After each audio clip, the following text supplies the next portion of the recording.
Hey there, quirky folks! I am your host, Anna, and today we're going to look at some of the most powerful dragons in House of the Dragon and Game of Thrones lore. There are over 24 familiar dragons in the entire lore, but we're going to look at the best ones who have achieved greater feats in R.R. Martin's books and the live-action shows. Because House of the Dragon is based on the prequel novel Fire and Blood, I must tell you that there would be quite a few spoilers for the show in this video. With that being said, let's move on to the dragons. Rhaenyra's yellow-scaled dragon is among the younger dragons. She is quite solid, but we haven't included her in the list as there are others that were much older, stronger, and battle-hardened. Before we look at all of them, I'd love it if you guys would hit the like and subscribe buttons to support our channel. Okay, so... Dracarys. At number 10 we have Mailis. This is the dragon that Princess Rhaenys, aka the queen who never was, rode. To describe Mailis, she had scarlet scales and pink membranes on her wings and came to be called the Red Queen. She was one of the swiftest dragons in Westeros, and even the likes of Maraxis and Veigar weren't as fast as her.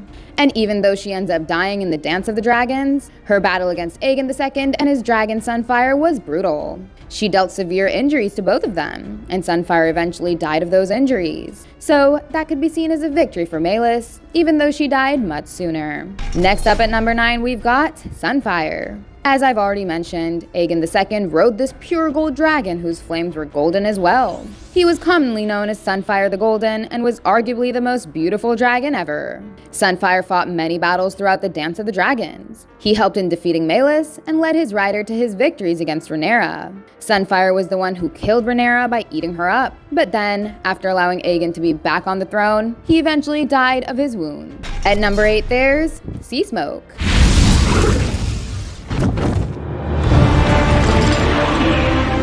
This is the silver dragon that was ridden by Valerian, the son of the sea snake. Then he was passed on to his son, Adam. As we've seen already, Sea Smoke played a vital role in the battle against the crab feeder at the Stepstones, but his greatest feat came when he held his own against two very powerful dragons at the Tumbleton battle. He was able to mortally injure Vermethor and Viserion during this battle. But after fighting valiantly against the two, he was eventually outmatched. He perished when Vermethor, who was thrice his size, ripped his head off. Next up at number 7, we've got Maraxis.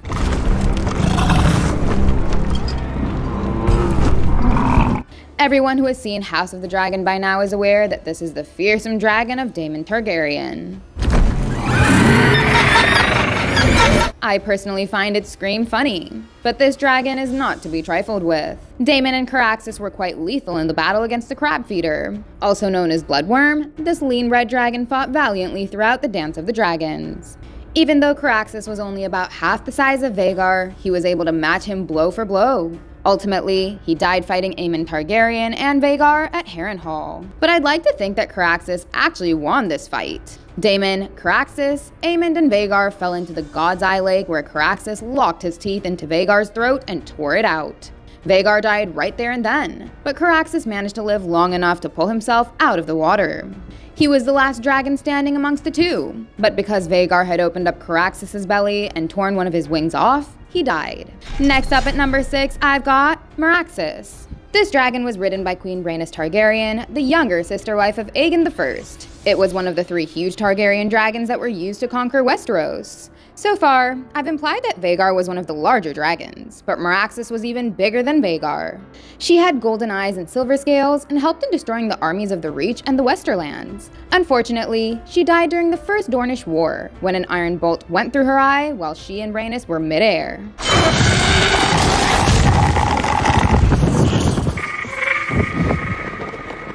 At number 5 we have Vermethor. Also called the Bronze Fury, Vermethor was ridden by King Jaehaerys the Wise. Then the Valerian bastard Hugh Hammer rode him during the Dance of the Dragons. He was one of the second-generation dragons and was only smaller in size than Valerian, Maraxis, and Veigar. As I've already mentioned, this dragon famously killed Sea Smoke at the Tumbleton battle. After this one, the 4th strongest dragon was Veigar. Queen Visenya Targaryen rode this huge dragon during Aegon's conquest. After her, the dragon bent his back for Prince Baelon Targaryen, Lady Laena Valerian, and Prince Aemon Targaryen. House of the Dragon has smartly set up Laena and Veigar's upcoming bond back in episode 2. But Veigar still lives, but too large for the dragon pit.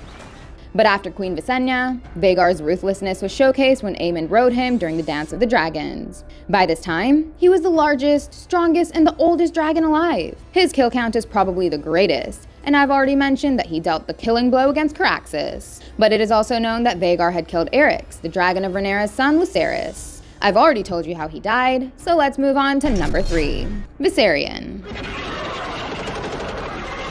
Actually, number 3 and number 2 could be interchangeable depending upon one's opinion, but I've placed him at number 3. He was one of Dany's 3 dragons, and the other 2 were Drogon and Rhaegal. He did not grow up quickly as Drogon did, and he was killed off by the Night King.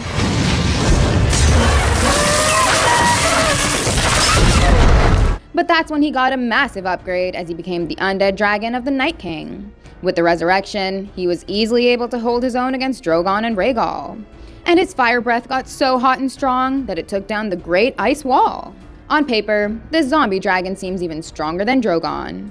But since his life was connected to the Night King, who died quite easily.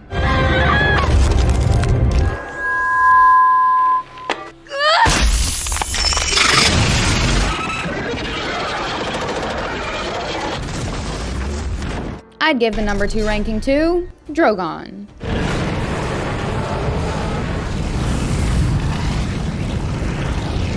This was the dragon that Daenerys Targaryen rode throughout her conquest. We saw him burn people alive many times as he grew bigger and bigger season after season. Here's a special Dracarys reel made for you guys. Dracarys. Dracarys. Dracarys. Dracarys.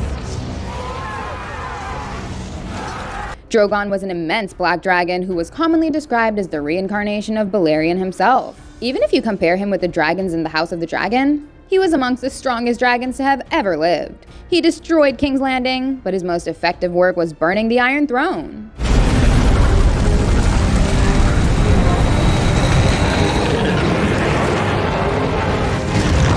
He was obviously the last surviving dragon. But before I get to number 1, here's an honorable mention, Sheep Stealer. This was an untamed male dragon who had a taste for mutton, so he butchered the livestock of Dragonstone quite often. He was 80 years old and seemed quite threatening due to his massive size. Eventually, Daemon's last love, Nettles, was the one who was able to tame him by simply offering him food. But his might was untested as Nettles fled away with him. He could have proven to be strong enough to join this list. That's why I've added him as an honorable mention. Now for the biggest and strongest of all dragons, number 1 is Valerian. Also called the Black Dread, Aegon the Conqueror rode this dragon. Valerian was named after an ancient god of the Valerian freehold. He helped Aegon conquer Westeros along with his sisters and their dragons Veigar and Maraxis. After Aegon, his son Maegor the Cruel, Princess Aera Targaryen, and King Viserys I became the riders of Valerian. He died of old age as he was 200 years old, and his skull was then preserved by King Viserys, the last Targaryen to ride him. Valerian had killed Quicksilver in the past, but none of the other dragons would have stood a chance against him in battle. He was so huge that his shadow was big enough to cover an entire town. Okay, with Valerian, I'd like to end this video of the most powerful dragons in Game of Thrones lore. Which of them is your favorite? Let us know in the comments. Once again, I'm leaving you with a healthy reminder to click those like and subscribe buttons. Goodbye, and I'll see you in the next one.